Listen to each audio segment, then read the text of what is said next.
Hello everybody, welcome back to a new video. I hope you are doing fantastic. And today I'm going to be making another video.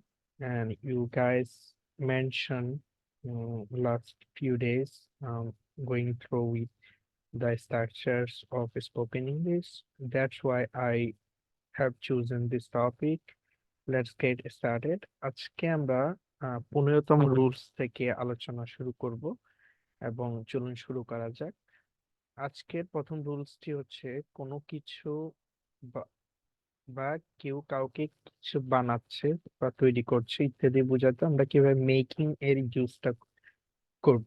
এখানে মূলত making এর use হবে একটা যে বিষয় যদি আপনি খেয়াল করেন, যেমন দেখুন, পরিবেশগত পরিস্থিতি তাদের কঠিন করে তুলছে, তাহলে পরিবেশগত পরিস্থিতি অর্থাৎ এনভায়রনমেন্টাল কন্ডিশনস, যেহেতু এটা কন্ডিশনস এটা প্লুরাল এই জন্য আর environmental conditions are making them difficult.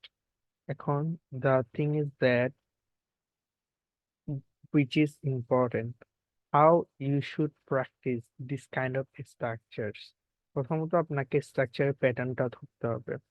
Like এখানে আমরা কোনো কিছু বানাচ্ছে, কাউকে বা কোনো কিছুকে বানাচ্ছে।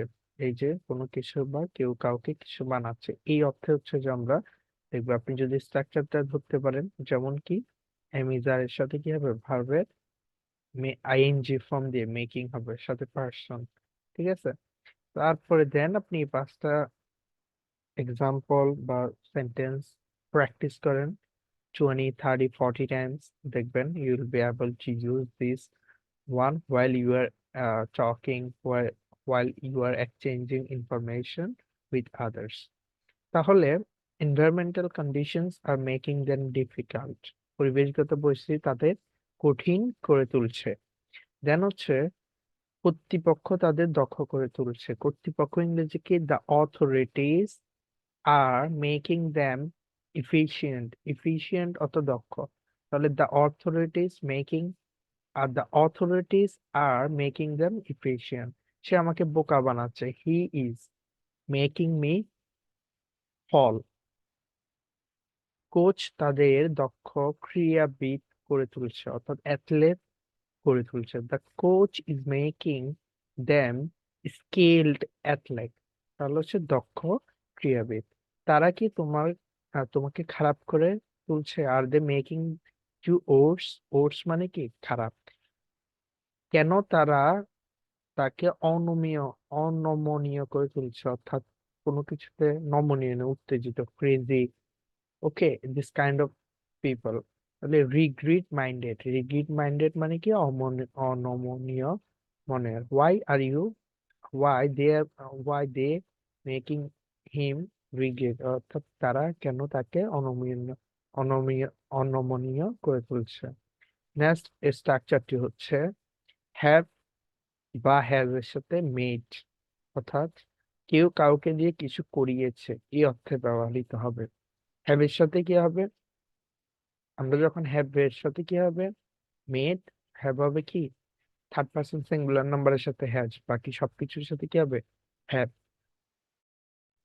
তাহলে আমরা একটু দেখি, সে আমাকে দিয়ে তার অ্যাসাইনমেন্ট করিয়েছে, he has made me do his assignment, he has made me do his assignment. আমরা একই সেন্টেন্সটা if you repeat this sentence 20 times, then you will be able to grab this structures pattern, sentence pattern. সে আমাকে দিয়ে ঘরটি পরিষ্কার করায়নি, he has not made me clean the room।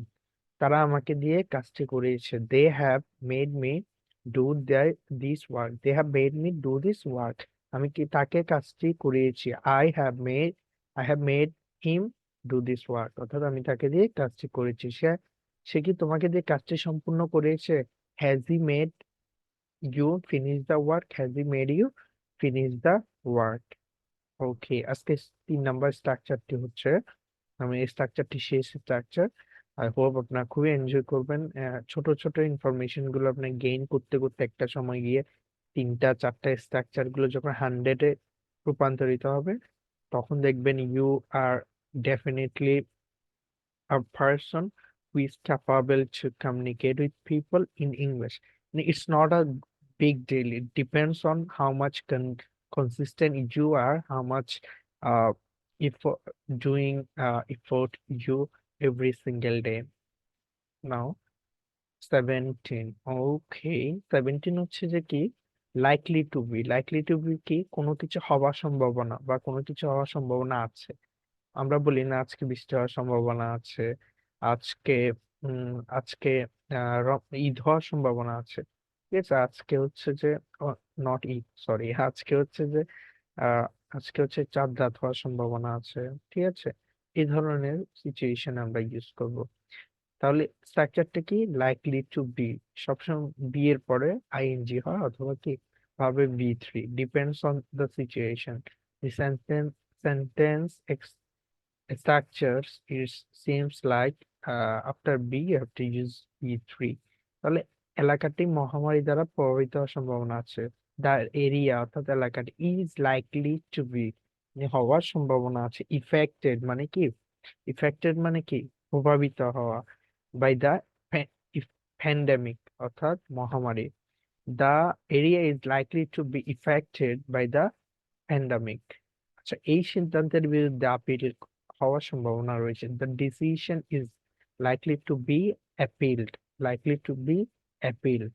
ওকে, এই প্রতিযোগিতা তার প্রথম হওয়ার সম্ভাবনা আছে। He is likely to be the first in this competition, he is likely to be the first in this competition.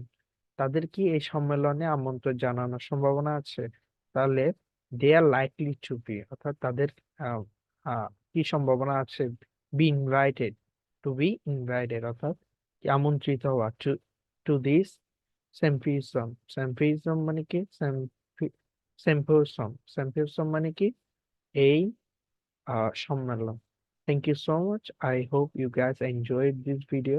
We'll meet in the next video. Assalamu alaikum.